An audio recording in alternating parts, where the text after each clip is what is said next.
Bonjour à tous, bienvenue à ce 100e lunch du CIQ. Très, très content et très fier d'être avec vous aujourd'hui, quand même sans événement. On a tenu bon depuis le début de la pandémie, quasiment à chaque semaine, à vous présenter du contenu de qualité avec des invités de marque. Donc, on est très, très content de ça. Et aujourd'hui, je suis en compagnie de ma conjointe Lise, co-animée. Salut Lise. Oui, bonjour Yvan, bonjour à tous, bienvenue à tout le monde. Écoutez, on est fiers, on est très fiers, on est rendu à 100e lunch immobilier, c'est pas rien. Qui aurait dit ça au premier qu'on a fait? En tout cas, mais on est très contents, on est assidus, puis on est assidus pour continuer aussi, hein, parce qu'on va faire relâche un peu durant l'été, mais par la suite, on va continuer les lunchs immobiliers. On le sait que vous aimez ça, prendre le lunch avec nous. Excellent. Puis on vous remercie d'ailleurs d'être là, tout le monde, fidèle au poste. Certains ont quasiment tous assisté à tous les lunchs et on serait curieux de voir dans le chat combien de lunchs vous avez assisté. Peut-être que vous avez tous fait les lunchs, peut-être c'est votre premier, peut-être la moitié, une dizaine. Bref, manifestez-vous dans le chat pour voir combien de lunchs vous avez fait. Et j'aimerais également remercier nos coachs qui sont là et nos invités qu'on a eus tout au long des 2 dernières années. Je revisitais tantôt les lunchs qu'on a fait, puis on a quand même eu des grosses pointures. On a eu la chance de recevoir à 2 reprises M. Lépine, on a eu Luc Poirier, on a eu Serge Beauchemin également de alias Entrepreneur, on a eu la SCHL, on a reçu également Patrice Ménard. Tout dernièrement, Ré-Junior, courte manche, on a eu Charles Côté de Drôlement Inspirant. Plusieurs de nos corpos nous ont rendu visite également. On a fait 2 journées de la femme, donc on n'a pas chômé et on est en route pour le 200e d'ici 2 ans. Donc, excellent. Donc, merci d'être là et on va vous inviter à partager le live pour courir la chance de gagner 3 prix qu'on fait tirer à la fin du lunch. Et là, c'est un lunch spécial, c'est 90 minutes, donc ce n'est pas 30 minutes comme d'habitude. Donc, vous allez avoir la chance de poser vos questions à nos 10 experts. Et en partageant, vous courez la chance de gagner 3 prix, dont 250 $ de rabais sur notre programme Élite, donc notre coaching et mentorat de 10 mois. Qui est débuté, qu'on peut joindre à Québec si on veut. Sinon, on peut joindre la cohorte là, du mois de septembre à Montréal. On a également un autre prix qui est le registre foncier, une formation en direct ce soir avec notre ami Jean-Philippe Claude. Donc, c'était à 19h. Et on a également un livre que j'ai coécrit avec Jean-Philippe qui est transformé en opportunité des multi-logements trop chers. Donc, pour courir la chance et d'être éligible, allez dans le chat et inscrivez le mot partager. Donc, comme c'est écrit à l'écran, P-A-R-T-A-G-E, accent aigu, sinon le système ne prendra pas votre partage en considération. Donc, à vos claviers et pendant qu'on vous présente chacun de nos invités, de nos coachs qui sont là, on vous invite à poser des questions, à commencer à poser des questions à nos coachs. Et on commence par le premier, avec qui j'ai eu la chance de faire, je pense, 90 lunchs, mon ami Jean-Philippe. Salut Jean-Philippe. Yes sir, yes sir. Et moi, je l'ai écrit dans le chat. Ouais, j'ai dit, moi, j'en ai participé à quelques-uns de ces midis-là. Fait quoi, on a une belle brochette, hein? Je t'entendais défiler ça. On a eu président de la Chambre des notaires aussi. À l'époque, tabarouette, on a eu toute une brochette d'invités. Luc Poirier aussi, qui avait fait partie des invités. Wow! Fait que, ouais, un beau 100e. Il y a des lunchs qui ont été partagés qui ont été vus 56 000 fois quand même. C'est pas rien. Habituellement, on roule à entre 2 000 et 5 000 par lunch, mais quand même, on a eu au début de la pandémie, les gens avaient moins d'occasions, puis ils se sont rués sur le club. D'ailleurs, c'est toi qui animais principalement au début. À l'époque, fut un temps. À l'époque, il y a 2 ans. Puis la beauté de la chose, c'est qu'ils sont tous encore disponibles. Les gens peuvent les visionner autant qu'ils veulent, là, sont disponibles sur notre page Facebook. Fait que, effectivement. Ouais. Donc, ça va faire monter le nombre de vues. Et le prochain qu'on vous présente, fondateur du club, Jacques. Oui, bonjour. Ça fait plaisir d'être parmi vous pour ce 100e événement. Et je serai disponible pour répondre à vos questions ou parler de quoi que ce soit relativement à l'investissement immobilier. Alors, c'est une belle réussite quand même, hein, sans événement. Donc, on a réussi à transformer, vous avez réussi à transformer la misère de la pandémie en quelque chose de positif et constructif. Et on sait très bien que ce que tout le monde en avait besoin. On le voit, ayant passé 4 mois en Floride, je vois l'état psychologique un peu déjà déprimé, alors que ça a été vraiment difficile pour le monde en général. Donc, nous, on a participé à rendre ça un peu plus facile, un peu plus agréable. Alors, félicitations aux initiateurs de ce projet. Merci, Jacques. Merci. Merci. Pendant que Lise va préparer le prochain à présenter, mais je vais vous présenter le doyen du club en termes d'âge physique, mais à l'intérieur, c'est un autre. Au niveau du cœur, c'est d'autres choses. Mais Ray Vincent. Salut, Ray. Hey. Ça va? Salut, les amis. Salut. De mieux en mieux, comme toujours. Excellent. Yes. Puis tu vas répondre à des questions, j'imagine, d'ordre développement personnel et mindset. Très disponible. Très disponible et très à la page aussi de tous les derniers événements. Yes. Hey, merci beaucoup d'être là, Ray. Toujours apprécié. Très honoré. Merci beaucoup. Good. À tantôt. Lise, le prochain. Ah, ben ça pourrait être Stéphanie Dontini qui est avec nous. On a une dame, on est deux Stéphanie aujourd'hui. Stéphanie qui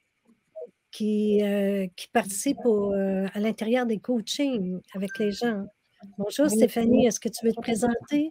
Oui, je suis Stéphanie Dontini, je suis investisseur immobilier et je participe avec le club beaucoup aussi parce que je suis coach en programmation neurolinguistique. Fait que je fais beaucoup de liens entre comment on peut réussir à avoir du succès dans notre processus en investissement immobilier, mais en parallèle, comment c'est important de se développer personnellement, d'agrandir notre mindset. Fait que c'est vraiment ça mon cheval de bataille, voilà. Ouais, merci. Bienvenue. Hein? Merci.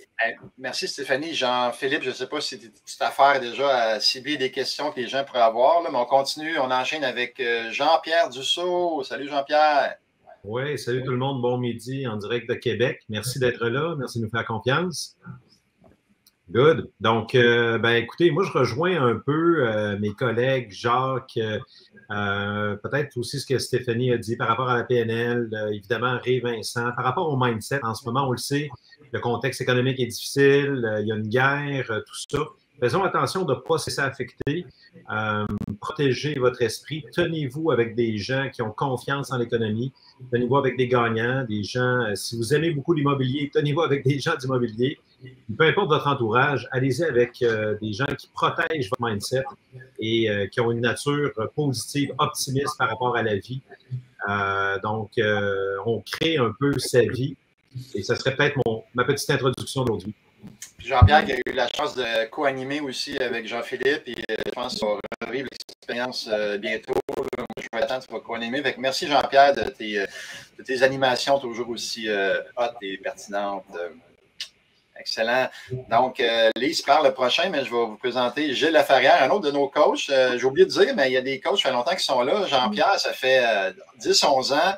Gilles aussi, c'est quand même 10-11 ans. Donc, Gilles Laferrière, coach avec nous depuis quelques années. Et à toi la parole, Gilles. Oui, une chance, j'ai ouvert mon micro, là, c'est bon. On vieillit, hein, on oublie des choses des fois. Je suis bien content d'être là avec vous. Je suis bien content de faire partie du club parce que c'est un honneur pour moi de pouvoir transmettre un peu ce que le club m'a donné, en fait, ce que j'ai appris, puis avec, évidemment, mon expérience personnelle. Donc, autant de mon mentor Jacques, Yvan, Jean-Pierre aussi, puis Jean-Philippe, en fait, tout le monde. Puis, évidemment, Ray qui est là pour nous motiver tout le temps. Donc, moi, je suis très content de faire partie de l'équipe. C'est une très, très belle équipe. Et je suis là pour continuer encore le plus longtemps possible parce que l'immobilier, c'est un domaine absolument extraordinaire. Peu importe les situations économiques. Oui, on a Regarde, l'immobilier, ça a continué pareil à travers la pandémie, puis ça va continuer à travers les guerres. Les gens, il faut qu'ils s'y logent. Puis des bonnes opportunités, il y en aura toujours. Donc, il faut continuer toujours.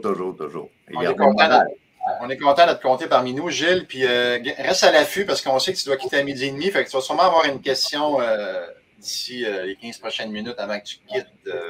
Avec plaisir. Lise, le prochain. Notre bébé, notre plus jeune coach, je crois, c'est Dave Powell. Oups. Bonjour, Dave. Bonjour, enchanté d'être le bébé. Donc, notre plus jeune, on va dire notre plus jeune. Le plus jeune, oui, c'est bon. Donc, Dave Powell, coach au club depuis 2017 ou 2018. Donc, déjà, ça fait 4 ans, ça va vite. Je me spécialise beaucoup dans les flips et la construction de multi-logements. Fait que ça me fait plaisir de répondre à vos questions et d'échanger avec vous ce midi à cet effet-là. Donc, avec plaisir de vous avoir. Excellent. Merci, Dave, d'être là. Puis le dernier, mais non le moins, ça fait quand même longtemps que tu es avec nous aussi. Richard, ça fait 11 ou 12 ans, je crois. Richard D'Amour, je te laisse te présenter et dire un petit mot. Bonjour à tous. Effectivement, quand j'ai commencé, j'avais des cheveux, Yvan. Ça a changé depuis. Mais toujours là, toujours content de venir partager avec vous. 100e des lunchs immobiliers. Wow, bravo.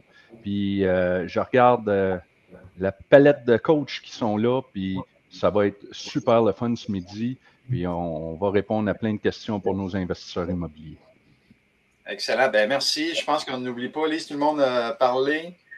Tout le monde est à la table, comme on dit. Excellent. Oui, puis comme j'écris dans le courriel, c'est un 5 services, 5 étoiles aujourd'hui. Plusieurs années d'expérience, plus de 100 années d'expérience sous le même couvert pour garder un thème de lunch immobilier. Donc, on a sorti l'artillerie lourde aujourd'hui pour répondre à vos questions. On va enchaîner avec une première question. Jean-Philippe, as-tu ciblé quelque chose d'intéressant? Il y en a plein, ça commence. Puis en passant, gênez-vous pas, là, parce que tu as dit que tu as 100 ans d'expérience, puis j'oserais même pas compter le nombre de logements qu'il y a dans l'écran en ce moment, mais c'est ça, c'est des milliers de logements qui sont là, des milliers, bon, pas des milliers d'acquisitions, mais des centaines d'acquisitions plutôt.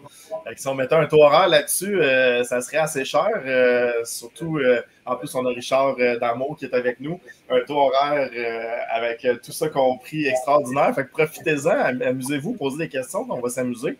La première que j'aurais posée, j'aurais commencé avec Jacques. Dans les achats, 20 logements et plus, Jacques, c'était Mathieu Brassard. Je ne sais pas si la question n'est pas si pire. On perd un petit peu Richard et Dave, mais c'est pas si pire, on va la mettre quand même. Dans vos acquisitions, 20 logements et plus, quelle a été la plus grande source centriste ou hors marché? Principaux éléments qui ont permis de closer les deals, négociations. J'aimerais peut-être entendre Jacques là, sur le marché, les acquisitions. Et on pourra peut-être compléter avec un autre coach aussi, si jamais. Oui. Jacques, je te laisse la parole. D'accord. Alors, j'ai principalement travaillé, moi, en direct, c'est-à-dire sans les courtiers, toute ma vie. Alors, je faisais de la sollicitation, mes systèmes de référence, mes bird dogs, comme je les appelais. Comme je les appelais, alors, des gens qui me référaient, des aubaines potentielles. Alors, j'ai travaillé avec eux autres toute ma vie, et encore aujourd'hui, dans tout ce que je fais, j'essaie de travailler directement. Non pas que j'aime pas les intermédiaires, mais c'est une des façons de travailler que j'ai préférées parce que on sait que dans les 6 logements et plus, 34% du marché est couvert par les courtiers. Ça veut dire que la majeure partie ne sont pas couverts par les courtiers. Donc, c'est de construire un réseau. Dans le coaching numéro 1, Yvan et Jean-Philippe vous montrent parfaitement le soleil de l'abondance. Et je trouve ça un petit peu dommage que la plupart du monde se revire immédiatement vers le 34% et néglige le 66%. Alors, travaillez sur le 66% et vous allez avoir plus de deals que vous êtes capable d'en trouver, d'en acheter, c'est-à-dire, malgré le contexte qu'on dit difficile. Mais en fait, le contexte a toujours été difficile. Moi, je recule à 40 ans en arrière, 1983, c'était difficile. À un moment donné, c'est devenu encore plus difficile. Après ça, il y a eu un crash en 1991. Ça a reparti. Là, les immeubles étaient trop chers. À chaque moment, j'entendais ça, les immeubles sont trop chers, sont trop chers. Mais à un moment donné, on en trouve tout le temps. On réussit à créer des aubaines. Actuellement, le livre de Jean-Philippe et Yvan sur comment rendre rentable des immeubles non rentables, c'est formidable. Tout le monde devrait avoir ce livre-là parce que c'est une des meilleures façons actuellement. Votre livre est sorti à point puis il décrit toutes les façons de faire. Alors, c'est une mine d'or. Il faut savoir exploiter les outils qu'on a. Et en fin de compte, c'est ma méthode. C'est ça que je préconise la plus. La deuxième partie de la question, c'était quoi? C'était une négociation. C'était quoi les éléments qui avaient aidé à closer la transaction? Il y avait des éléments de négociation particuliers. L'ingrédient principal de la négociation, c'est la préparation. Alors, prépare-toi, essaye d'en connaître le plus sur l'immeuble, sur les propriétaires. Et comment est-ce qu'on fait connaître les propriétaires? Bon, on peut rencontrer des locataires, on peut rencontrer des voisins. Alors, on cherche des informations pour créer un lien immédiatement lors de la négociation. Alors, dès qu'on crée un lien sympathique et non pas antipathique, lorsqu'on crée un lien sympathique, ça facilite de beaucoup. Et c'est toujours de chercher à savoir qu'est-ce qu'il a l'intention de faire avec son argent. c'est sûr, si tu lui demandes direct la question, qu'est-ce que tu vas faire avec cet argent-là? Il n'est pas obligé de te répondre. Probablement qu'il ne te répondra pas. Il va te dire que ce n'est pas de tes affaires. Mais par question interposée, par une relation sans être amicale, mais sympathique, on va réussir à savoir quels sont vos projets dans le futur. Voulez-vous continuer à faire de l'immobilier? Voulez-vous arrêter? Donc, on réussit à avoir indirectement des réponses. Et ça, on emmagasine ça dans notre coffre à outils de négociation. Et moi, ça m'a toujours facilité de jouer le jeu de la sympathie tout en construisant mon dossier le plus possible avant de rencontrer la personne. On s'en va dans une négociation, donc on ne s'en va pas là les mains vides. Alors, plus vous serez préparé, plus vous serez en mesure d'offrir. Préparez-vous un plan A, un plan B, un plan C. Alors, Richard pourra même me confirmer, un expert en négociation comme lui, il pourra rajouter quelques éléments de négociation, mais ajoutez-y la sympathie. Moi, ça m'a toujours bien servi. On n'ira pas à Richard, par exemple. J'aimerais ça que Gilles, merci Jacques, merci de ton propos, mais tu as dit que tu as acheté beaucoup sans intermédiaire, puis le prochain, Gilles, lui, a acheté beaucoup avec des intermédiaires. J'aimerais ça t'entendre, toi, Gilles, par rapport à la question. Ouais, le premier volet de la question. Oui. En fait, j'ai travaillé avec un agent en particulier avec lequel on avait une bonne chimie. Il savait ce que je voulais, il savait le genre d'investisseur que j'étais. Donc, il savait négocier comme je lui demandais de négocier aussi. J'avais une approche qui était peut-être différente de d'autres investisseurs. L'important, c'est d'être bien dans l'approche qu'on a, je pense, de la façon dont on va approcher le marché. Puis, au niveau de la négociation, j'ai fait quelques acquisitions aussi où j'y allais directement. Puis, une des choses que je me suis rendu compte, c'est d'essayer de trouver qu'est-ce que le vendeur veut vraiment. Parce que ce n'est pas écrit dans son visage, ce n'est pas écrit nulle part, qu'il est peut-être malade ou que sa femme est malade ou qu'il a vraiment le goût de vendre puis qu'il est tanné ou qu'il a un autre projet puis qu'il doit vendre rapidement. Donc, plus on discute, plus on essaie de trouver c'est quoi son réel motif de vendre, plus ça va être facile de satisfaire ce motif-là puis d'arriver à closer là, notre deal. Parce que souvent, c'est pas juste une question d'argent. Ouais. Et il y a d'autres, des fois, c'est le temps qui est plus important que l'argent. Donc, il va être prêt à plier du côté monétaire pour pouvoir closer plus rapidement. Mais tu viens de confirmer, Gilles, un peu le jeu de la sympathie. Oui. Le jeu de la sympathie pour essayer de tirer les verres du nez. Quelle est la vraie raison de la vente et qu'est-ce qu'il a l'intention de faire avec l'argent qu'il va recevoir sans lui demander directement. Exact. Excellent. Richard, peut-être bonifier sa négociation. Puis Gilles, je pense que ça va être la seule question. Tu vas avoir la chance de répondre parce qu'il est déjà rendu, il est 24. Tu dois quitter dans quelques minutes. Richard, bonifier sa négociation pendant que Jean-Philippe prépare une autre question. Au niveau de la négociation, j'écoutais Jacques, j'écoutais Gilles. Effectivement, moi, j'utilise le terme bavardage. Il faut être capable de bavarder avec le vendeur. Et les gens aiment parler d'eux. Puis moi, ma question favorite à un vendeur, c'est qu'est-ce qui vous a amené dans l'immobilier? Et là, il va commencer à nous défiler son cheminement. On va aller chercher plein d'informations, comme disaient Jacques et Gilles, puis on va s'en servir au bon moment parce que définitivement, le but, c'est de connaître quel est le point sensible. Je dis tout le temps qu'on a des différences dans un dossier, mais les différences sont en apparence. Puis il faut creuser un peu plus pour voir vraiment c'est quoi le point qui peut achoper. Fait que on a des as de la négociation ici à l'écran. Hey, merci Richard. Puis peut-être un petit mot avant de quitter, Gilles, un conseil à donner aux gens.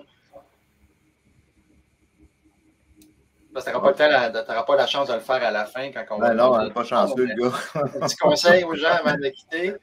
Ah, mon Dieu.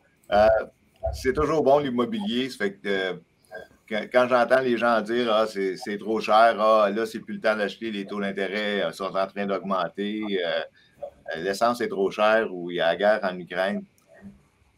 Il y a toujours des bonnes occasions d'affaires. Toujours. Je fais du vrai. Puis, j'ai des projets qui rentrent à la tonne, donc il y a des gens qui trouvent. Il y a des gens qui trouvent des occasions, qui font des bons montages financiers puis qui réussissent à tirer leur épingle du jeu. Donc, je pense que ça prend beaucoup de résilience. Puis, il faut mettre le temps, mais on n'a pas besoin de trouver 10 opportunités, juste une bonne qui est payante. C'est tout ce que ça prend pour partir la machine. Excellent. Bien dit, Gilles. Merci beaucoup. Merci beaucoup. Yvan, ça me fait penser, pour renchérir ce que Gilles dit, ceux qui trouvent, ce sont ceux qui cherchent. Hein? Si vous ne cherchez pas, vous ne trouvez rien. Alors, la plupart du monde dit, je ne cherche pas parce qu'ils se font dire, se font décourager par ceux qui ne cherchent pas. T'en trouveras pas, c'est trop cher, c'est trop cher. Alors, tous les arguments de Gilles sont bons, mais cherchez et vous trouverez. C'est vrai et ça sera toujours vrai. Excellent. Ben, merci, Jacques. On passe à une prochaine, ça, on va en faire quelques-unes. Yes. Je pensais à Jean-Pierre pour la recherche. Je pensais à Jean-Pierre, ta superbe analogie quand tu cherches l'amour de ta vie. Je pense, quelle belle analogie que tu avais fait, là, si tu veux la faire en 10-15 secondes. Là. Ben, rapidement, ça rejoint le soleil de l'abondance. Hein? La personne qui pense rencontrer en allant tout le temps au même resto, au même gym, au même endroit, à un moment donné, il faut sortir de ce qu'on fait pour avoir des résultats différents. Et l'autre chose, si vous brûlez vos cartouches, hein, nos dollars sont des petits soldats, si on brûle nos cartouches rapidement sur une mauvaise transaction, on n'est plus disponible pour la bonne transaction. Un peu comme lorsqu'on s'accommode de quelqu'un qui nous convient plus ou moins, ben là, on n'est plus disponible. Donc, c'est à vous de voir avec cette analogie-là. Mais tout à fait, il faut rester confiant dans le marché actuel. Comme ça a été bien dit, il faut chercher plus fort, sortir des sentiers battus, devenez des acteurs et non des spectateurs. Donc, contentez-vous pas de ce qu'il y a sur Internet, provoquez des choses. Magnifique. J'adore cette analogie-là, Jean-Pierre. J'adore ça. On va y aller pour la prochaine question. On va y aller avec le bébé. Le club, il est fait maintenant. Pardonne-moi, Dave. OK, il est fait. C'est son nouveau surnom. Dave qui m'a dit qu'il était ouvert aussi aux questions de kitesurf. Si jamais vous avez des questions, ça va lui faire plaisir de répondre. C'était une question de construction. C'était Catou Lapointe. Je ne la mettrai pas à l'écran parce qu'elle est assez longue. Mais je vais la résumer. En fait, c'est avant l'achat, comment bien décortiquer les grilles de zonage. De façon la plus indépendante possible parce que chaque ville a une certaine flexibilité versus les grilles de zonage. Dave, as-tu un truc pour maximiser ça, chercher l'information pour la construction neuve? Oui, ben, en fait, c'est que chaque ville fonctionne différemment. Donc, même à l'intérieur de Montréal, les arrondissements, chacun fonctionne différemment, puis à l'extérieur, les villes en banlieue aussi. Donc, un conseil, je peux te dire, c'est quand tu apprends à apprivoiser le règlement d'urbanisme d'une certaine municipalité, puis là, tu l'apprivoises à comment justement, ils formulent leur grille de zonage. Comme Laval, en ce moment, c'est purement textuel, il n'y a pas de grille, c'est des paragraphes qui définissent ce qu'ils veulent comme critères d'urbanisme. D'autres villes, ils font des grilles d'usage, comme qu'on voit à Saint-Jérôme dans ton secteur. Puis Montréal, c'est complètement différent aussi. Donc, le conseil que je pourrais te donner, c'est quand tu te familiarises avec une municipalité, ben, essaye de chercher dans ce secteur-là. Tu vas être apte plus rapidement puis tu vas être habile versus toujours changer de municipalité à chaque municipalité. Parce que oui, ça prend une adaptation. Puis bien entendu, même si tu engagerais un architecte qui n'a jamais travaillé dans cet arrondissement-là ou dans cette ville-là, eux-mêmes doivent se remettre dedans puis se familiariser avec leur grille d'usage puis leur règlement d'urbanisme. C'est un travail à investir. C'est pour ça qu'en général, on essaie de se spécialiser dans un secteur. Fait que je pourrais te dire qu'Catou, essaie de te spécialiser dans ton secteur, tu vas bien l'apprendre, bien le connaître. Et à partir de là, ben, tu pourras aller à une autre municipalité si tu ne trouves rien dans ce coin-là. Hey, Jean-Philippe, prépare une prochaine question, mais quand même midi et 30, fait 30 minutes. Je vais y aller avec des petites annonces en rafale pour le bien de tous. Donc, on a le 16 mai, donc ce soir, avec toi, justement, Jean-Philippe, une formation en ligne.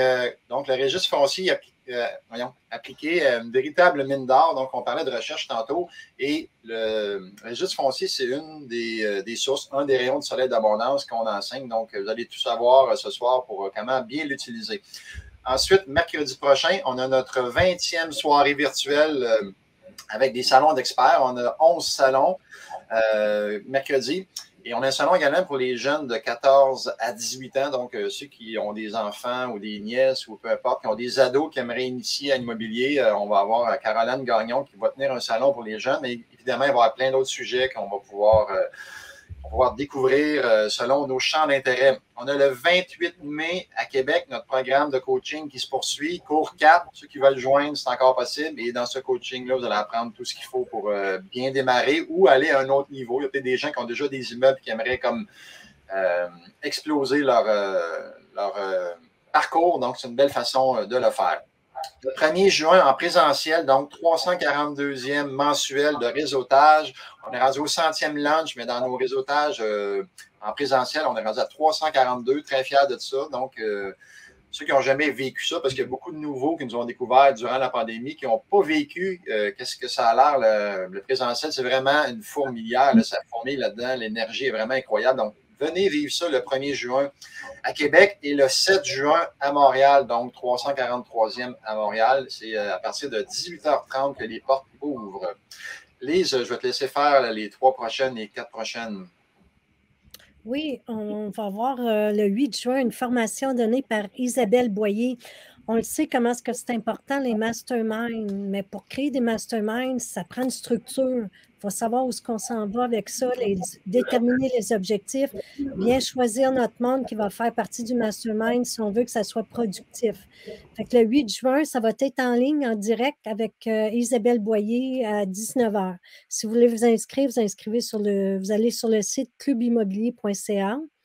Ensuite, on a la semaine des millionnaires. Oui, on a du monde sur notre liste. Oui, on a beaucoup de monde sur notre liste. Mais donnez votre nom pareil. Allez sur semaine-des-millionnaires.ca parce que d'ici à ce qu'on parte, des fois, il arrive des choses comme je ne peux plus y aller, j'ai un enfant qui est malade ou peu importe. Là. Mais donnez votre nom, puis à la limite, vous seriez d'un premier pour 2024. Parce que oui, on prépare déjà le voyage 2024. Fait que je vous invite fortement à laisser votre nom, vos coordonnées sur semaine-des-millionnaires.ca. Ensuite, on a le groupe des femmes que j'ai mis en place. On est rendu un peu plus là, de 1300 femmes qui réseautent. C'est un beau, je dirais, c'est un milieu où ce que les femmes peuvent s'exprimer, peuvent faire leurs demandes. Il n'y a pas de tabou à ce groupe-là. On y va comme on pense, dans le sens qu'on a une question, on la pose, puis certainement qu'on va recevoir des réponses. Fait que c'est un bel endroit, mesdames, pour venir nous rejoindre aussi, à moi et Manon Duquette, avec qui je partage dans le fond, le groupe avec elle. Puis aussi, ben Manon, je me suis trompée, je m'excuse, j'ai dit Manon Duquette, je crois que c'est Manon Paquette. Je n'étais pas loin, mais bon. On a notre 3e vendredi, c'est le dernier pour clôturer notre année. Ensuite, ça va être en septembre. C'est le 3 juin. Vendredi, le 3 juin, on va recevoir une invitée, une investisseuse à succès. Et il va y avoir une période de réseautage et d'échange. Fait que pour bénéficier des vendredis, il faut faire partie du groupe. Fait que faites la demande à les femmes en immobilier-CIQ. On va vous accepter dans le groupe. Ensuite, Yvan, je te passe la parole avec le groupe du club. Yes, on a créé un groupe privé, un groupe Facebook de 5800 personnes. On a notre page à 65 000, mais joignez le groupe. Il y a beaucoup d'interactions dans le groupe, très intéressant. Et on a également notre e-magazine qu'on a lancé, la 2e édition avec Ray Junior Courtemanche comme invité prestige. Donc, c'est disponible sur clubimmobilier.ca dans l'onglet e-magazine. Donc, vous allez pouvoir le télécharger, le regarder, le lire comme bon vous semble. Et beaucoup d'articles fort intéressants, beaucoup de contenu tout à fait gratuitement. Donc, des outils, des coachs qui vous donnent des trucs, des experts qui vous donnent des conseils. Bref, à consulter là, dès que possible. Excellent. Donc, ça complète nos petites annonces. Oui, je voudrais faire une parenthèse, si tu permets, Yvan. Les gens qui ne connaissent pas beaucoup le club voient ici, là, on était 10 personnes tantôt avec Gilles, mais ça, c'est une partie de l'équipe du CIQ. On a à peu près le tiers des gens ici, là, fait qu'on est pas mal plus, il y a plus de coachs, mais on était limité à 10, fait qu'on est allé avec ceux qu'on pensait qu'il y aurait des questions, que vous auriez des questions pour eux. Fait que ben, c'est ça. C'est juste pour ceux qui connaissent un petit peu moins le club. Vous êtes au courant que le club, c'est quand même une grosse équipe. Là. Vas-y. Effectivement, plus de 20 coachs qui s'affairent à aider les gens. Good. Jean-Philippe, on a-tu une question? Yes, sir. J'ai une question pour Stéphanie. Ensuite, Richard, la prochaine va être pour toi. Donc, c'est Mel Rousseau qui dit Pour toi, Stéphanie, meilleur truc conseil étant nouvelle à vouloir se lancer dans l'immobilier avec la situation actuelle, hausse des prix, hausse des taux, compétition, beaucoup de gens qui veulent investir. Donc, en fait, question femme à femme en plus. Donc, comment qu'on se débrouille quand on commence, Stéphanie? Ben moi, je dirais que le truc, en tout cas, que j'ai appliqué puis qui m'a plus aidé, c'est de faire des contacts avec les autres qui ont réussi ce que je veux réussir pour voir comment ils ont fait d'abord. Puis prendre exemple puis aller chercher de ce qu'ils ont fait pour pouvoir agir. Puis travailler mon mindset aussi pour voir que tout est accessible malgré le marché, malgré ce qui se passe. Il y a des choses, puis ils sont pour moi, ils sont pour toi qui pose la question. Donc, vraiment de s'entourer de personnes qui vont nous aider à ouvrir nos yeux, en connaître plus. Il y a les cours à prendre, mais le réseautage, c'est tellement super important pour pouvoir aller s'outiller de manière différente en prenant exemple sur les autres. Si tu permets, Jean-Philippe, tu as parlé de mindset, Stéphanie. Peut-être, Ray, tu pourrais nous glisser un petit mot. Mindset en immobilier, comment c'est important quand on débute, même quand on est avancé aussi, là.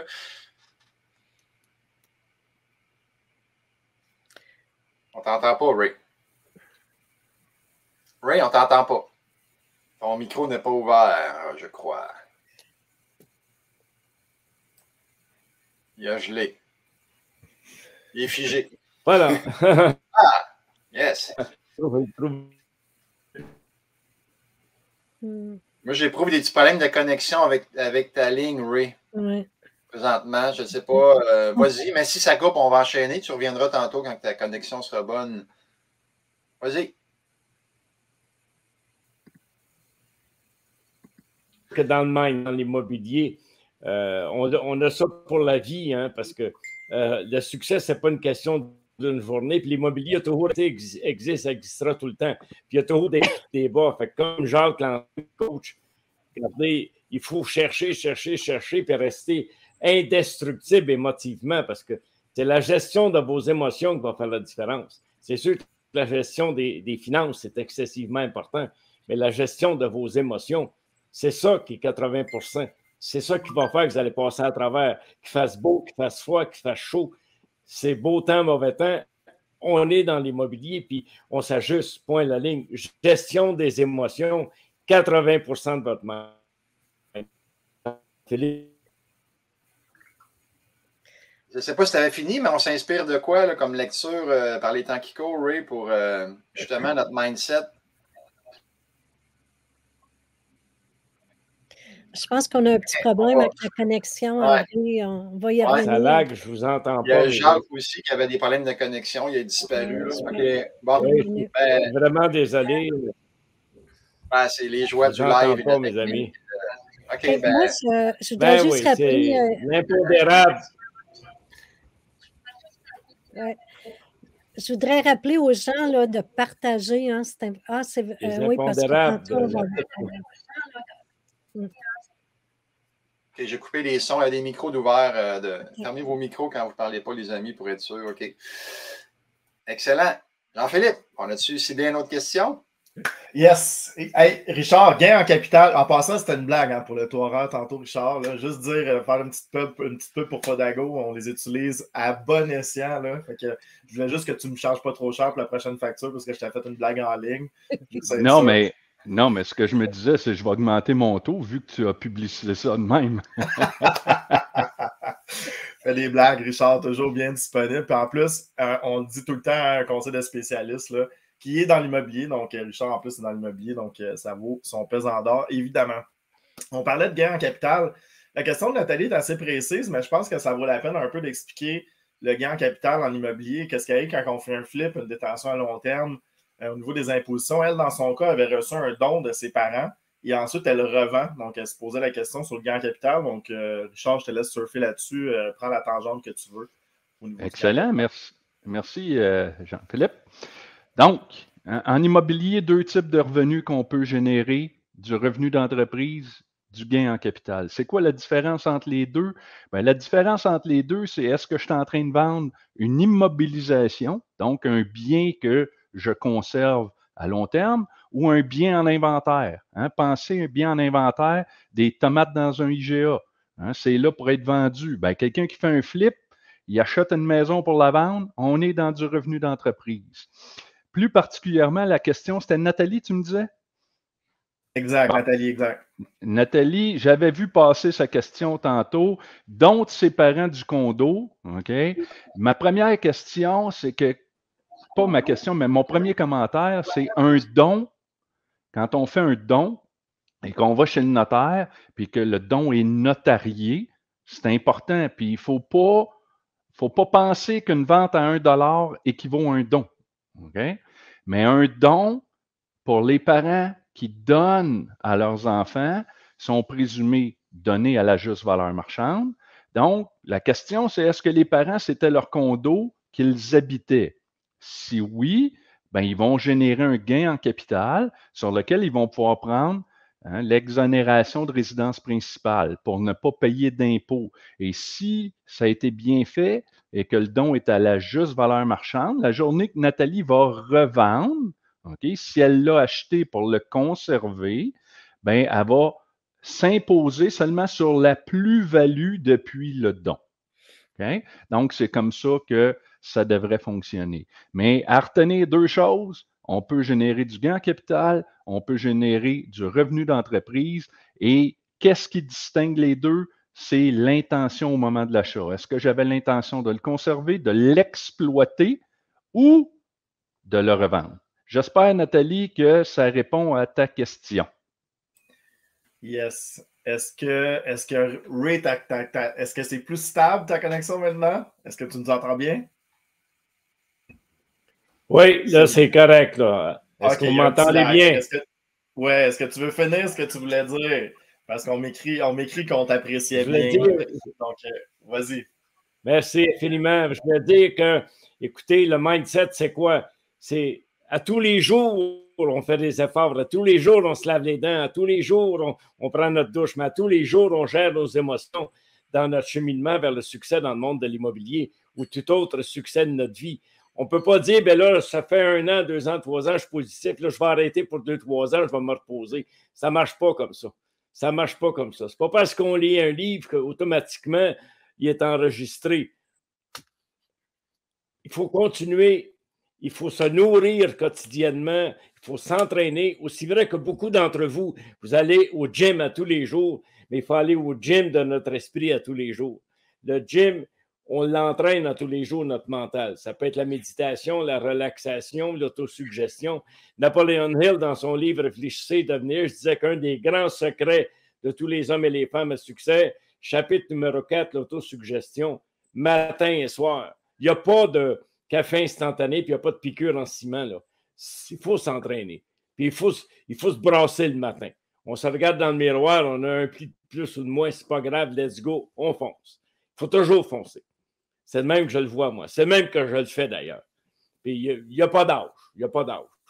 On s'entraîne à tous les jours. Merci, Jean-Philippe. Rien, fait plaisir. Ray, père spirituel au club d'investisseurs immobiliers. J'irais pour une question. C'est un grand privilège pour moi. Absolument, Ray, absolument. Il y a un petit délai, mais on réussit à se parler quand même. Donc, j'y vais pour la prochaine question, Yvan? Oui. Excellent. Donc, je vais y aller pour Jean-Pierre. Puis après ça, on va repartir le cycle. Jacques, tu vas être la prochaine. Il y avait la question de Simca. En fait, une question qu'on nous pose souvent, Jean-Pierre, surtout dans IMO 101, le cours. J'ai un immeuble qui est à vendre, mais il n'est pas possible de faire une visite sans promesse d'achat, mais qui a un logement à louer dans cette particularité-là. Donc, qu'est-ce qu'on fait?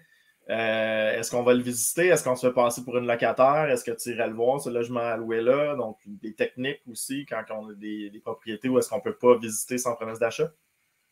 Ben oui, très bonne question. Merci, Jean-Philippe. Tout à fait. Hein, on dit souvent dans les cours ou dans le coaching au club d'être audacieux, d'être le plus autonome possible. Donc, absolument, si vous avez une brèche pour aller visiter un logement d'un immeuble que vous convoitez, allez-y, tant que le logement est évidemment sur le marché. S'il ne l'est pas, ce qu'on suggère au club, tenter de faire une offre qui se rapproche du prix demandé pour rentrer dans le dossier, être capable de visiter et ensuite selon le rapport d'inspection que vous allez obtenir, on essaie de renégocier selon les travaux à faire. Convertissez les problèmes. Souvent, on dit prenez le top 3 des problèmes, convertissez ça en soumission d'entrepreneur, tentez de renégocier. Mais effectivement, quand c'est visite sur promesse d'achat, il faut souvent se rapprocher. Ou si on a une belle opportunité de visiter un logement vacant, on peut parfaitement se faire passer pour un locataire. Il n'y a pas de mal à ça et c'est parfaitement légal. Absolument rien d'illégal là-dedans.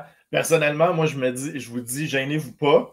Allez-y, allez-y. Moi, j'ai déjà suivi un livreur Amazon. Donc, souvent, les aires communes, des fois, les portes ne sont pas barrées. Donc, allez voir le plus possible. Faites le tour du bâtiment. Si jamais on vous pose des questions, vous dites, vous travaillez pour la ville, vous êtes pour les assurances, peu importe.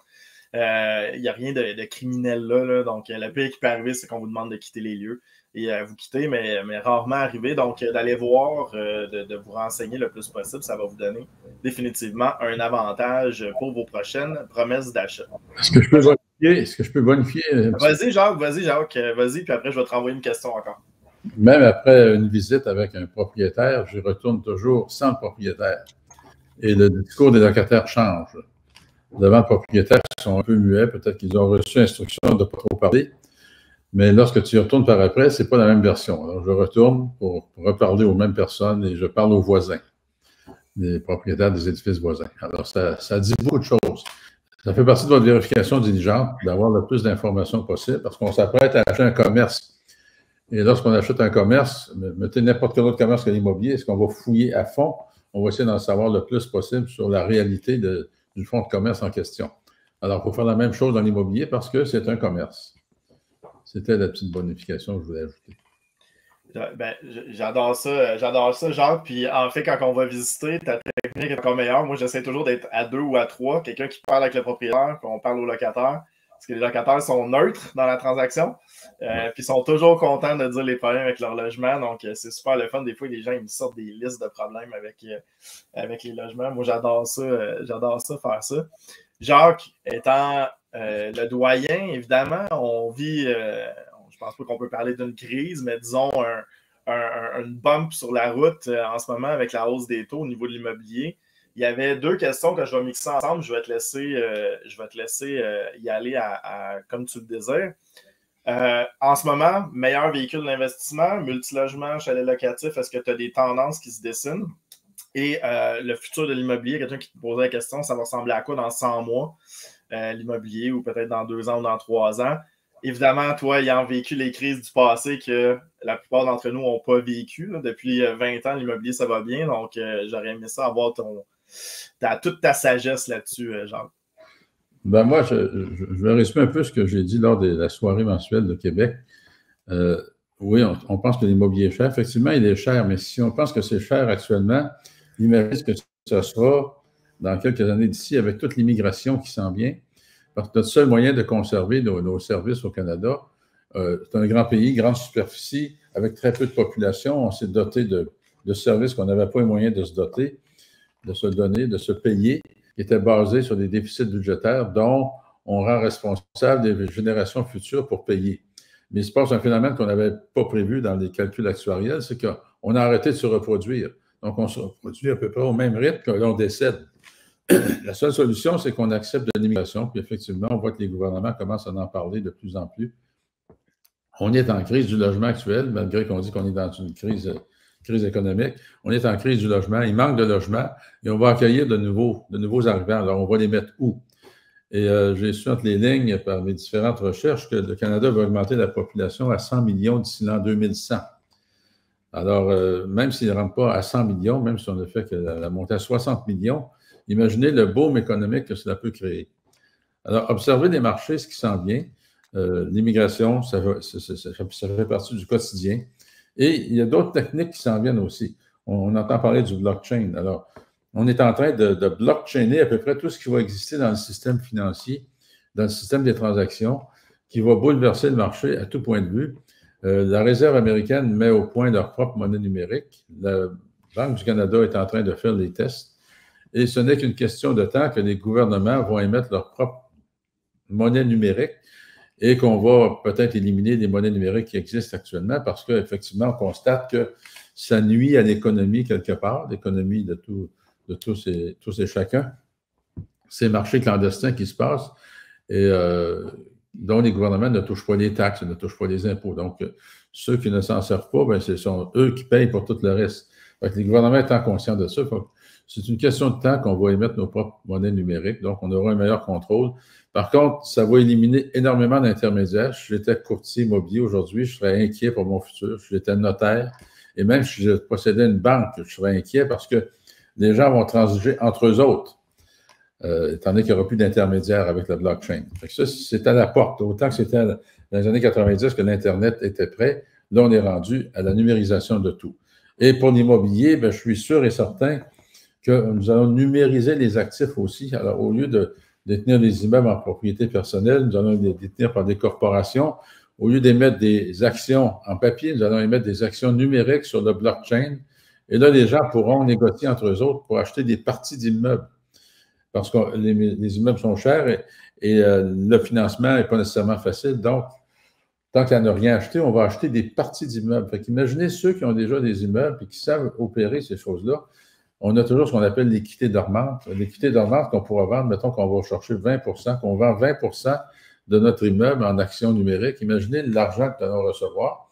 Et ça ouvre la porte à une multitude de petits investisseurs qui n'auraient pas les moyens d'acheter. Alors, c'est ce que je vois dans ma boule de cristal du futur de l'immobilier. Et si vous pensez que c'est cher aujourd'hui, imaginez avec ces techniques-là qui s'en viennent, ça va devenir un objet très rare.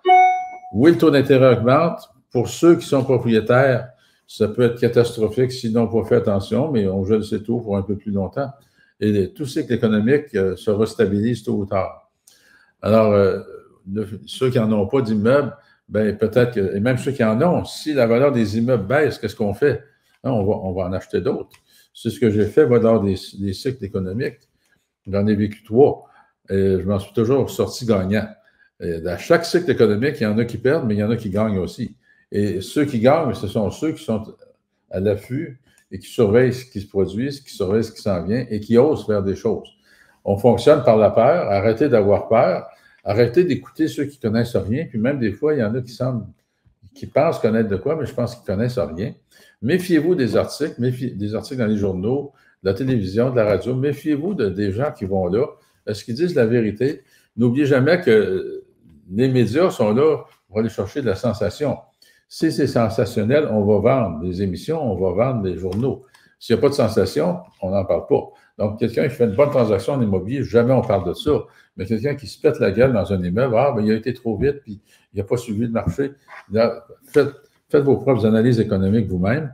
Regardez les propres logiques à partir de ce qui existe, ce qui existait dans le passé, ce qui existe aujourd'hui, et qu'est-ce qui s'en vient. Et surtout, arrêtez-vous avec ce qui s'en vient.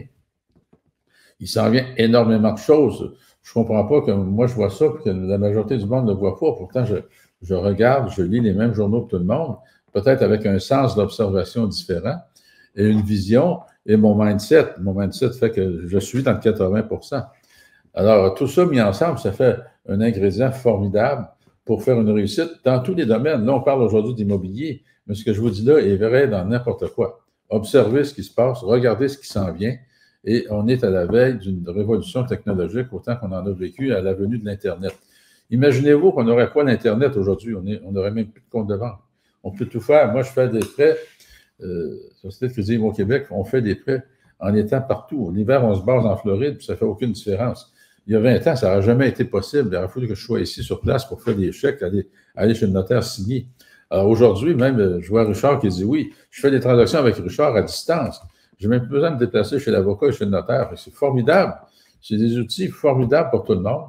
Alors, observez les technologies. C'est ça qui va vous permettre de vous enrichir de façon supplémentaire. Le dernier chaînon manquant, c'était les notaires. Et la pandémie a réglé définitivement le problème. Hey, Jacques, tu vas rire, aujourd'hui dans mon fil Facebook, tokenisation d'immobilier qui vient de passer, ça commence, les plateformes. Je sais que Patrice travaille fort aussi là-dessus.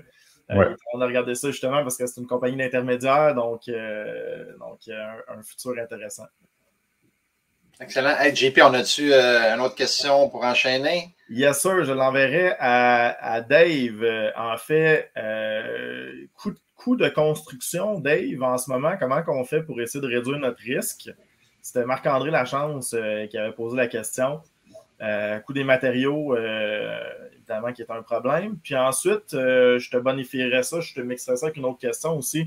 As-tu une recette qui fonctionne bien en ce moment en construction, dans le redéveloppement, où on prend du terrain, on ajoute des étages, on agrandit? C'est quoi la tendance actuellement dans le marché de la construction?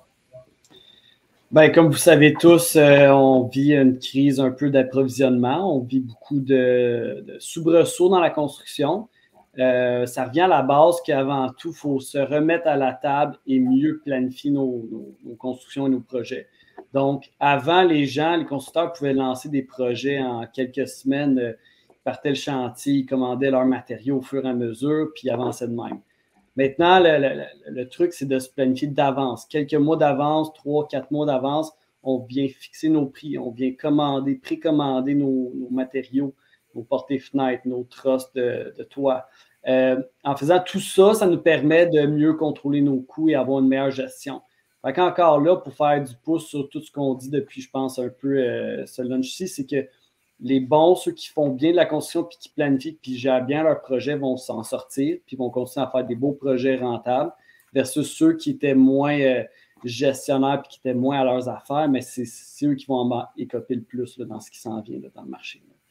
Fait que la meilleure façon revient de toujours mieux planifier au départ, puis quitte à prendre plus de temps avant de se lancer, tu vas avoir des meilleurs résultats. Là. Puis des cas concrets que j'ai vécu, un projet identique non planifié, puis un planifié, tu le vois, c'est le jour et la nuit dans tes contingences, dans ta cédule d'horaire à respecter. On s'entend, la construction ne va pas arrêter d'ici demain au Québec. Là. C'est un secteur très, très important de l'économie du Québec. Donc, c'est juste ceux qui vont faire des meilleurs projets, ça va être ceux qui planifient mieux en amont, d'après moi. Cool. Puis, avais-tu des types d'investissements particuliers qui fonctionnent plus, que tu vois parmi les gens du club ou toi-même? Bien, en fait, là, ce qu'on voit, la denrée rare, c'est les terrains. Ça reste toujours le nerf de la guerre. On a tous besoin d'un logement, comme M. Lépine disait. Ce qui va arriver, c'est que là, les municipalités vont avoir le devoir de densifier de plus en plus leur secteur pour éviter l'étalement urbain, pour éviter les gaz à effet de serre. Donc, ce qu'on va voir de plus en plus, ça va être des habitations qui sont en ce moment pensées de manière non densifiée. Donc, on va les prendre, on va les redévelopper, donc soit par des agrandissements, soit par des ajouts d'étages. Si tu te promènes à Montréal, à cette heure, il y a des maisons patrimoniales. Ce qu'ils font à cette heure, mettons de quelques étages, ils bâtissent une tour de 15 étages derrière une façade qui est encore intéressante au niveau architectural. Donc, ça va être beaucoup ça qui va se passer, mais en même temps, ce qui est difficile, c'est qu'on a toujours le gouvernement, les promoteurs sont un peu mal perçus par les municipalités, fait qu'on se fait un peu tirailler de chacun des côtés, mais l'immigration va être soutenue, on va avoir besoin de nouvelles habitations, il en manque. Donc, la solution, ça va être de densifier pour aussi équilibrer tous les logements qu'on a à offrir sur le marché. Là. On parlait de crise de logement, comment tu veux la contrer, c'est en offrant plus de logements aussi, fait que tout revient à la base de il faut bâtir sur nos terrains, il faut repenser à la manière qu'on vit.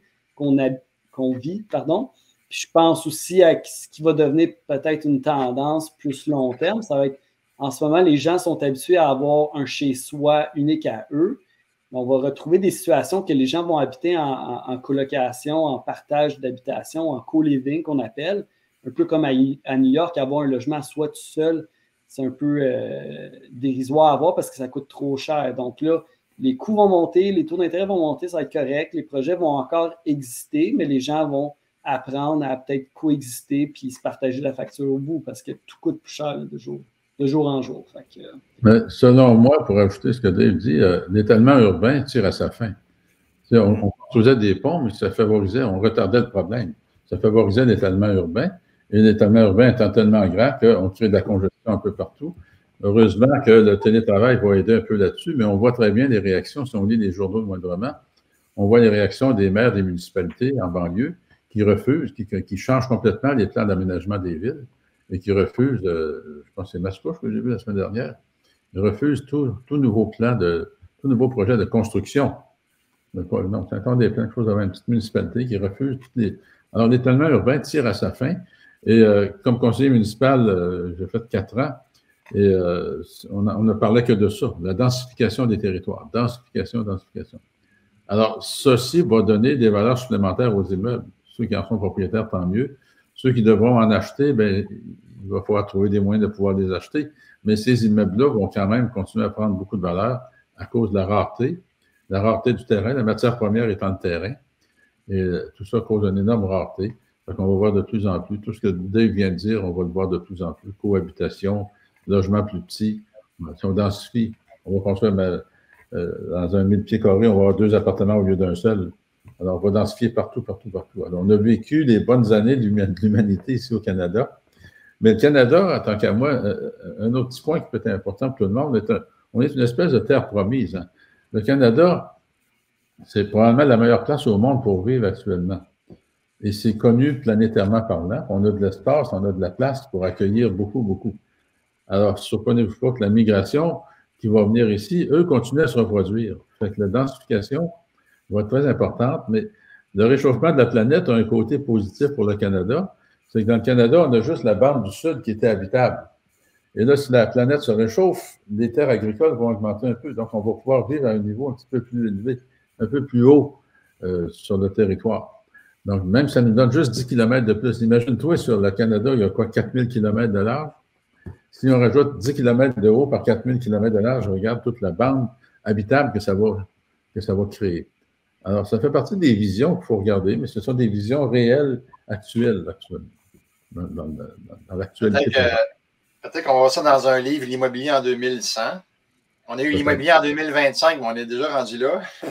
Ouais. Martin Provencher, il a fait un livre sur l'immobilier 2025, mais je serais curieux de le relayer, voir si ce qu'il avait dit. Non, il avait pas tout à fait. Pas tout à fait peut-être qu'en 2100, peut-être qu'on sera rendu là, Jacques. Vous voyez la ligne horizontale, alors qu'on est rendu dans l'immobilier vertical. Oui. Midi 42, Jean-Philippe, on avait une question de Catou Lapointe que je poserais à Richard, mais avant, je passerai par Stéphanie, parce que c'est une question sur le couple et la fiscalité. Stéphanie, je sais qu'avec Yannick, investissent quand même beaucoup ensemble. Fait comment que vous êtes protégés, vous, Stéphanie, en tant que couple et en tant qu'investisseur? En tant que couple, on est partenaires dans la vie, partenaires en affaires, donc on a fait des contrats. Ça a été notre façon de, quand ça va bien, on se prépare, on prévoit pour toutes les éventualités. Comme ça, après ça, on peut dormir tranquille, puis juste aller par en avant. S'il arrive quoi que ce soit, les contrats prévoient toutes les possibilités, en tout cas, toutes les possibilités qu'on a pu envisager. Donc, c'est vraiment notre façon qu'on l'a fait. Puis, si j'irais un peu plus loin, un peu moins technique, ben pour que ça fonctionne aussi en couple de faire de l'immobilier, c'est vraiment la communication pour nous qui a été la clé, puis aussi de se respecter dans nos valeurs qui ne sont pas les mêmes, mais qu'on connaît les valeurs de l'autre, fait qu'on se respecte dans ce qui est important pour nous, chacun. Donc, pour que ça fasse un tout qui est plus fort, puis qui fasse en sorte qu'il n'y a pas d'anicroche quand on veut prendre des décisions ou qu'on veut avancer. Excellent. Ben, merci pour cette bonification du côté humain et du couple. Mais on va aller du côté fiscalité et couple.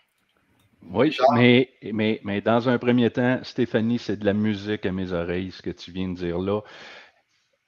Être en couple, parce qu'on me pose la question sur non marié. Qu'est-ce que ça fait le mariage? Le mariage, ça règle les aspects patrimoniaux d'une union. Donc, si on n'est pas marié et qu'on n'a pas d'entente, bien, ces aspects-là ne sont pas régis. Donc, très bonne idée de faire en sorte d'avoir une convention. Ce qu'il faut comprendre, c'est qu'au niveau de la fiscalité et le couple, il y a certains éléments qu'il faut faire attention. Pourquoi? Parce que les autorités fiscales ne permettent pas qu'on prenne des revenus d'un des conjoints puis qu'on les transfère à l'autre. Qu'est-ce que je veux dire par là? Imaginons, OK, que Stéphanie et Yannick font de l'immobilier ensemble et que Stéphanie a une grosse mise de fonds à mettre pour un immeuble. Bien, elle ne peut pas mettre la mise de fonds juste elle et qu'on partage 50-50 les revenus avec Yannick. Pourquoi? Parce qu'on est en train de transférer des revenus de Stéphanie à Yannick. Donc, il faut s'assurer de bien faire les choses avec une entente qui est un prêt entre les deux conjoints et qu'un intérêt autoprescrit qui est de 1% aujourd'hui soit fait. C'est un des exemples où en couple, il faut faire attention à la fiscalité. Autre élément, c'est que pour des conjoints, au décès, s'il y a un legs d'un à l'autre, ben ça se fait en franchise d'impôt, par roulement. Je vois malheureusement trop souvent des conventions entre actionnaires qui disent qu'au décès d'un des conjoints, on va acheter l'autre. Il y a une obligation d'achat. Et de cette façon-là, on est en train de mettre de côté le roulement fiscal. Donc, qu'est-ce que j'aime mieux prévoir, moi, de mon côté, c'est de dire, ben, si il y a un legs d'un conjoint à l'autre par testament, la clause d'achat ne se fera pas. Mais si le legs n'est pas là, parce que les conjoints n'ont pas de contrôle sur le testament l'un de l'autre. Donc, moi, je dis, s'il y a un legs parfait, on laisse agir le legs. Sinon, on va créer une option pour pouvoir acheter les actions ou l'immeuble et revenir créer un vase complet pour être certain qu'on touche sur tous les aspects.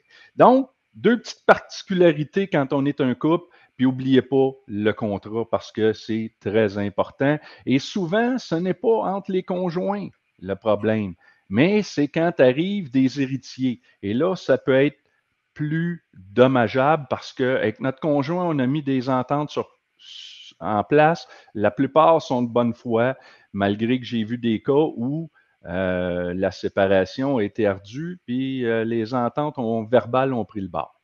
Fait que voilà pour la question de Catou.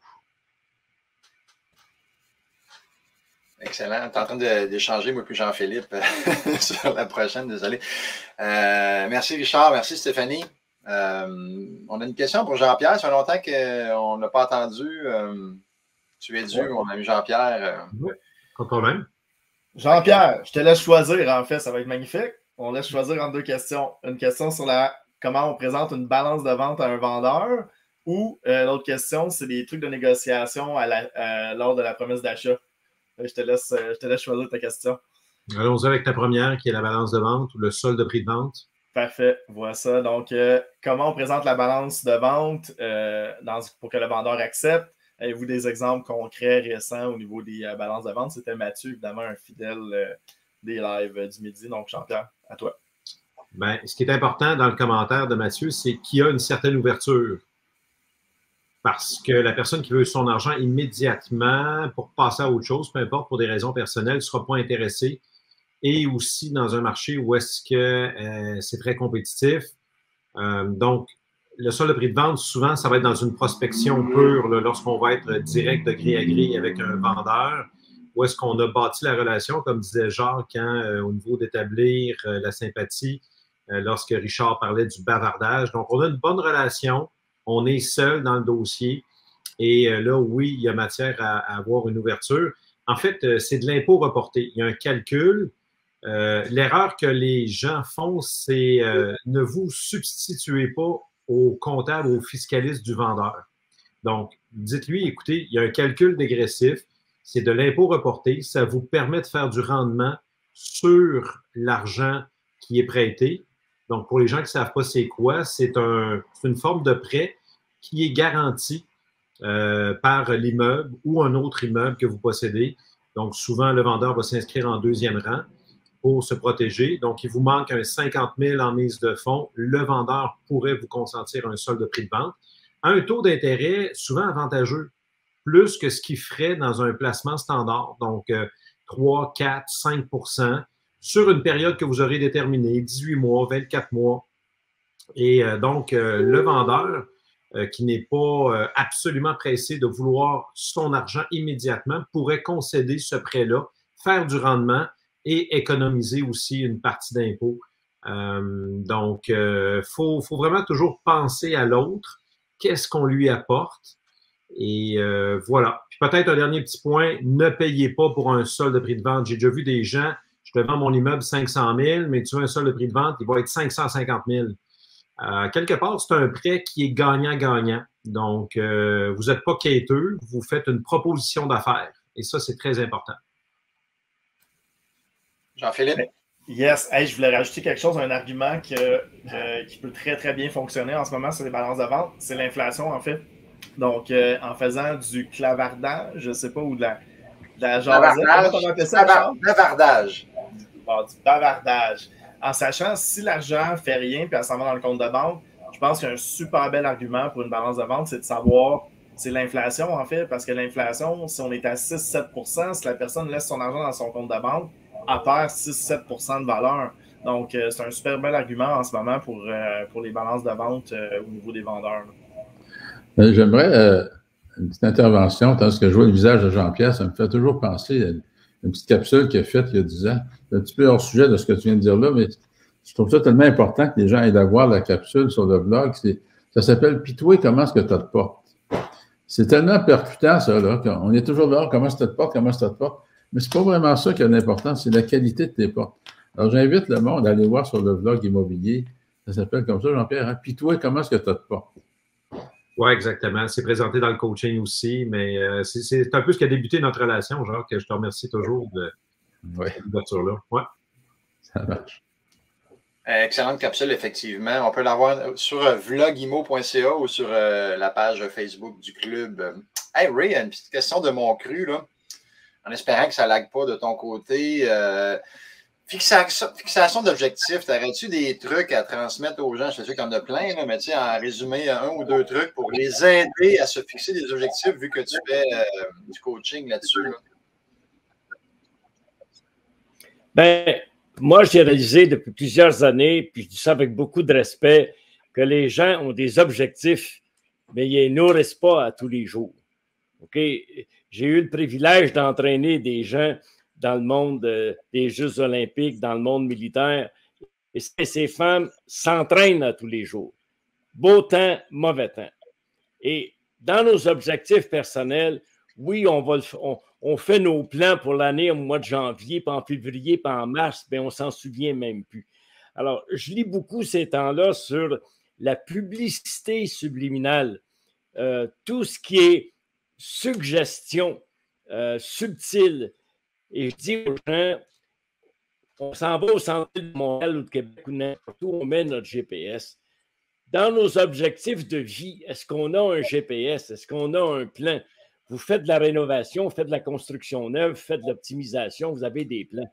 Malheureusement, beaucoup d'entre nous, on n'a pas de plan de vie. On veut réussir en immobilier, mais on ne sait pas où on s'en va. Et on veut ça tout de suite. Ça ne marche pas tout de suite. Il n'y a rien qui est tout de suite. C'est un marathon. Et on a de la misère à accepter que souvent, il faut commencer doucement. Dans n'importe quel département de la vie, il y a un départ, il y a une gestation, il y a un accouchement, puis il y a un entraînement. C'est la même chose dans l'immobilier. Le club immobilier va vous sauver un minimum de 10 ans de votre vie, va vous montrer toutes les étapes à franchir d'une façon constructive, d'une façon sécuritaire. Et Anthony Robbins le dit, tous les grands coachs, hommes et femmes en Amérique du Nord le disent, le coaching que vous faites en immobilier va vous sauver 10 ans de votre vie. Pas juste économiquement parlant, intellectuellement parlant, émotivement parlant aussi. Et ça, c'est un facteur qui est important. Alors, je le dis souvent, tout ce qu'on fait ensemble, on le fait pour ceux qu'on aime. Oui, on le fait pour soi, mais on le fait pour ceux qu'on aime. Mais est-ce qu'il y a encore de la place pour ceux qu'on aime dans une belle qualité de vie dans ce qu'on fait? Notre ami Jean-Pierre est nouveau papa d'un enfant maintenant. Mais je suis certain que tu investis du temps dans ce nouveau bébé-là, Jean-Pierre. Est-ce que tu es d'accord avec moi? Jean-Pierre? Oui, bien sûr. Ben oui, certainement. Bon, parce que, tu sais, ton bébé, même si tu travailles 12 heures par jour, 5 heures par semaine, il a besoin de toi, là. Puis tout ce que tu fais, tu le fais pour toi, oui, ta conjointe, mais aussi ton bébé. Alors, je dis aux gens, ça vous prend des objectifs clairs, nets et précis. Oui, dans le 20 de la matière, de l'immobilier, mais dans le 80 de votre mindset, dans votre qualité de vie aussi. Là. Alors, je te remercie, Yvan, de me donner cette opportunité-là. Et notre amie Stéphanie, qui est avec nous, qui est coach en PNL, nous montre comment c'est important de briser nos limites, de sortir de notre zone de confort, puis réapprendre à penser. Et c'est le fun d'avoir un élément féminin avec nous qui nous permet de voir ce côté-là du succès. Parce que le succès, ce n'est pas juste un compte de banque. Les plus grands maîtres disent le jour où tu perds tout ton argent, c'est là que tu découvres que tu es riche. Évidemment, je ne vous souhaite pas de perdre votre argent, ce n'est pas nécessaire. Vous pouvez garder votre argent et réaliser que vous êtes riche pareil. Alors, je pense que merci, Yvan, de cette opportunité-là. Fixez-vous des objectifs, regardez-les à tous les jours, comme la publicité qui diffuse sur la bière, sur l'alcool, sur les automobiles, c'est constant, régulier, régulier, régulier. Mais vous, c'est la même chose. Mon ami Richard d'Amour ici, on parle d'objectifs. Votre vie de couple est-elle importante en tant qu'objectif? Et Richard m'a donné une grande, grande, grande leçon de vie avec Mélanie. Ça fait des années. Eux autres, là, à tous les matins, j'ai Richard, tu me corrigeras, puis j'en parle parce que tu me donnais la permission d'en parler. Tous les matins, 6h30, Mélanie et Richard se rechoisissent en tant que couple. Et ça leur permet de solidifier leur couple. Et combien de couples se détruisent dans des objectifs purement financiers parce qu'ils n'ont pas le temps pour nourrir leur vie de couple. Et Richard, je l'ai dit puis je le répète, premièrement, ça a amélioré ma qualité de vie à moi en tant qu'individu et ça a amélioré sûrement déjà à date la qualité de vie de beaucoup de gens dans l'immobilier parce que c'est une partie que beaucoup de couples oublient, de nourrir dans leurs objectifs la qualité de leur vie de couple. Richard, t'es-tu toujours d'accord avec ça, là? Pour être sûr que je ne m'aventure pas sur un terrain glissant, là. Toujours d'accord avec ça, Ray, puis tu te souviens ce que je t'ai dit, c'est qu'on met même le cadran 15 minutes d'avance pour avoir un 15 minutes tous les deux avant de se lever. Good. Voilà, voilà. Et ça, c'est ça un objectif aussi. L'objectif n'est pas purement économique. L'objectif est aussi familial et aussi personnel, vie de couple, vie d'enfant, et ainsi de suite. Merci, Richard. Puis Stéphanie, je me répète en disant merci d'être là. Merci, Yvan puis Lise, d'avoir Stéphanie avec nous parce que c'est un élément important, la relation de couple dans le monde des affaires. Et de plus en plus, les femmes s'impliquent dans le monde de l'immobilier. C'est fantastique. Je me souviens les premiers temps, Jacques puis moi, quand on avait une femme dans le coaching, on disait « Wow, c'est fantastique, on va avoir une autre vibration ». Alors, on est rendu à 2022 et c'est de plus en plus polyvalent le succès dans le monde des affaires avec les hommes et les femmes, évidemment. Alors, l'objectif, c'est important, mais global. Yes. Merci, Yvan. Le temps file, il est rendu 20, il nous reste 10 minutes. Je ne pense pas qu'aujourd'hui, on va buster l'heure. On va s'en tenir à 1h30. Lise, on dirait que tu veux dire quelque chose? Oui, ben, je voudrais juste surfer sur ce que Ray disait. Merci, Ray, pour ta bonne parole pour les femmes. On travaille fort là, pour qu'il y ait de plus en plus de femmes là, dans l'immobilier parce que l'immobilier, c'est aussi fait pour les femmes. Là. Fait que merci beaucoup, je t'en remercie personnellement. Yes. Il y avait Yvan, il y avait Stéphanie qui voulait rajouter un petit quelque chose.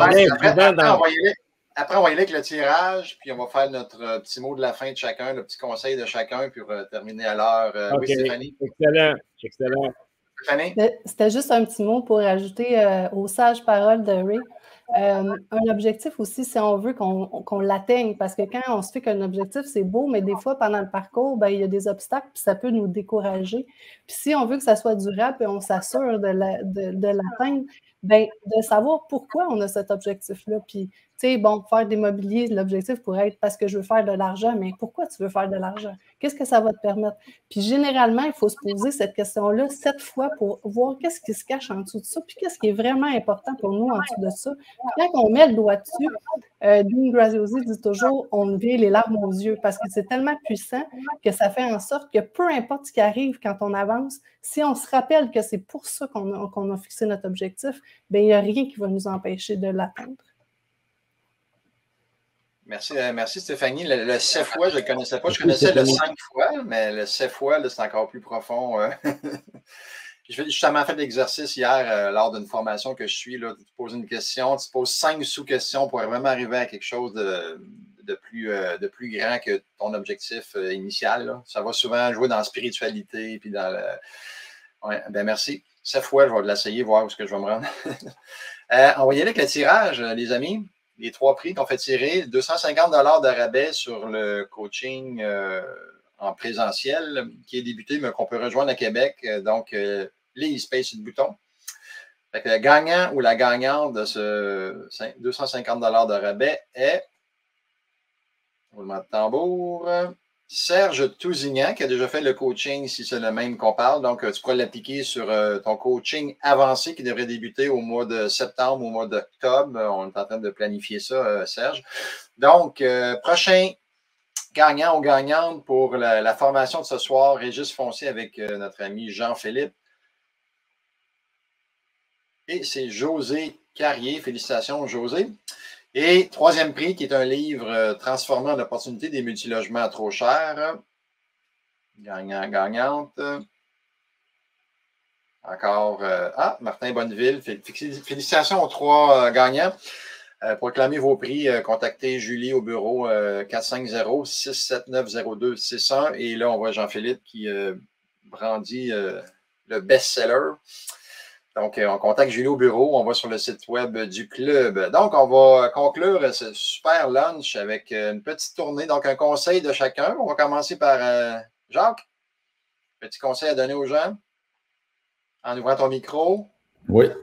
Alors, moi, ce que je peux vous dire, côtoyez des gens passionnés de ce qui vous passionne. Donc, si on parle ici d'immobilier, côtoyez des gens d'immobilier.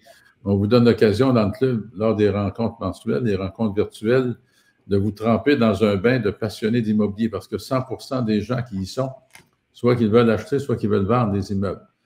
Et écoutez, c'est le meilleur apprentissage que vous pourrez faire de rencontrer, de parler avec ces gens-là. Écoutez ce qu'ils ont à vous dire, posez des questions, regardez ce qui fait votre affaire. Et tout se produit par la répétition. J'ai appris en parlant aux Américains. Donc, j'ai exécuté ce que j'apprenais au fur et à mesure, et vous faites la même chose. Vous nous côtoyez. Ce midi, c'est une richesse inestimable, les 10 participants que nous sommes tous des gens d'expérience, et c'est une richesse inestimable d'avoir la chance gratuitement de pouvoir nous parler en toute humilité, sans prétention. Nous sommes tous des experts d'immobilier qui ont réussi dans l'immobilier, et nous sommes tous actifs d'une façon ou d'une autre. Donc, côtoyez des gens d'immobilier et vous réussirez en immobilier. Très bien dit, Jacques. Merci de ton temps, Jacques. Ça fait plaisir. Merci d'ailleurs à tout le monde, mais merci toi. Et Ray, suivant. Ben moi, je vous dis, restez hot. Entraînez-vous à tous les jours. Et un facteur excessivement important, tenez-vous, comme Jacques l'a dit, avec des gens qui vous supportent, qui s'en vont dans la même direction de vous. Et la préparation est excessivement importante. Quand le bon Dieu arrive, vous êtes préparé. Restez hot. Merci Yvan, merci Lise, merci hot Jacques. Avec merci un H. Merci Ray. Hot. Merci Ray. Richard. Yes. Donc, moi, ce que je vous dirais, c'est la chose suivante. Je sais que des fois, l'immobilier, ça va très vite, mais ne négligez pas votre administration. Accumulez pas toutes vos factures dans une boîte pour gérer ça juste à la fin de l'année. J'ai vu trop de gens payer de l'impôt pour rien parce qu'ils n'étaient pas bien structurés. Soyez structurés dans votre administration et tout va bien aller. Et on a-tu des outils, un petit outil ou deux pour nous aider là-dedans, Charles? Ah, il y a plein d'outils, mais tu sais, dans les outils, là, il y en a qui le font avec un Excel, il y en a qui le font avec des logiciels pour la gestion. Ma préférence, c'est un logiciel pour la gestion. Pourquoi? Parce que je suis capable à tous les mois d'avoir mon bilan, mon état des résultats. Je sais exactement mon immeuble où il s'en va. OK. Merci, Richard. Bonne continuité, bonne digestion de ce lunch immobilier. Dave? Yes, petit conseil, on pourrait, en lien avec ce qu'on a discuté tantôt, on pourrait dire préparez-vous d'avance, commandez vos matériaux puis vos portes et fenêtres en ce moment. Là, les délais sont longs, fait que prévoyez-vous d'avance. Ça serait ça mon conseil. Good. Merci Dave. Merci d'avoir été là. Très généreux de ton temps d'avoir participé. Jean-Pierre? Oui, il y a plusieurs options. C'était un lunch très riche en partage. Là. Merci à tous mes collègues. Merci à tout le monde aussi qui ont assisté. Je ferai peut-être du pouce sur le dernier commentaire de Stéphanie par rapport à trouver son fondement. Ça rend les petits problèmes au quotidien en immobilier beaucoup plus tolérables. Et une genre de fable qui me vient en tête, là, qui est une histoire où est-ce que tu avais des ouvriers qui transportaient des pierres. Ou est-ce qu'un parle à l'autre qui dit « Ah, ben moi, je transporte des pierres » et l'autre dit « Moi, je construis un manoir. » Fait qu'on sait pourquoi on fait de l'immobilier pour des raisons plus grandes. Puis oui, des fois, il y a des problèmes de locataires. Oui, il y a des appels de service. Oui, il y a des trucs à régler. Mais on voit plus loin sur tout ce que ça nous apporte, cette liberté-là, cette indépendance-là. Donc, gardez votre mindset et restez proche du club d'investisseurs, sans doute une des meilleures sources d'inspiration. Merci à tout le monde. Ouais, merci Jean-Pierre. J'adore l'analogie que tu as faite. Sans doute. Celle-là. Pas sans doute, Jean-Pierre. C'est la meilleure emploi. Yes. Bien dit, bien dit. Hey, Stéphanie. Ben, en fait, j'ai envie de dire toutes ces réponses, tout ce qui a été dit, je trouve que c'est vraiment des pépites d'or d'informations. Et ce que j'aurais envie de dire aussi, c'est chaque jour, poser une action au moins pour aller vers où vous voulez aller.